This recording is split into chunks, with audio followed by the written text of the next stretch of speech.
আমি কিন্তু একটি জিনিস মাঝে মধ্যেই ভাবি যে বাংলাদেশের যে সমস্ত রাজনৈতিক দলগুলো রয়েছেন তাদের কোন দলের কতটুকু সমর্থন রয়েছে, কোন দলের কতটুকু সক্ষমতা রয়েছে।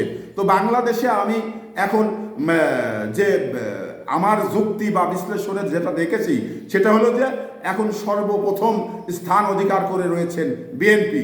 এটা কিন্তু অস্বীকার করার কিছু নেই, কারণ বাংলাদেশে যত সমর্থন এবং যত পাচ্ছেন ভোটার এটা কিন্তু আর কোনো রাজনৈতিক দলের নেই।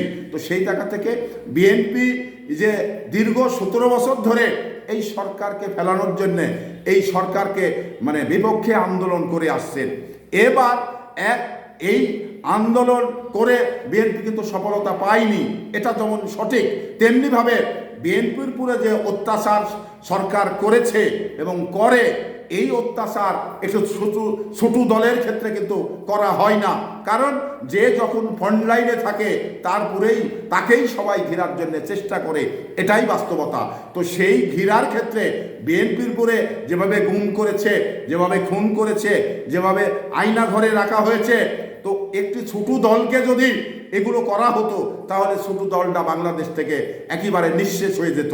তো বিএনপি এত হ্যামারিং সহ্য করেও আজকে এই বিএনপি আওয়ামী লীগের পক্ষে বিপক্ষে আন্দোলন করে আজকে যদি বিএনপির জনগণ না থাকতো, বিএনপির জনপ্রিয়তা না থাকতো, তাহলে কিন্তু বিএনপি আজকে টিকে থাকতে পারতো না।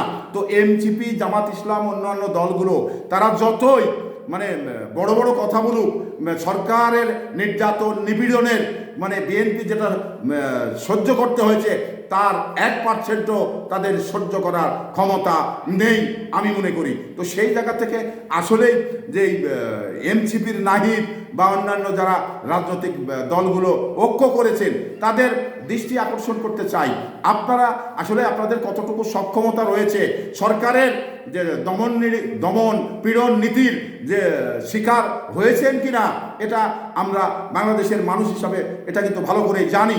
তো সেই জায়গা থেকে আসলেই আপনি যে কথাগুলো বলছেন এ কথা কিন্তু সবার মুখে মানায় না।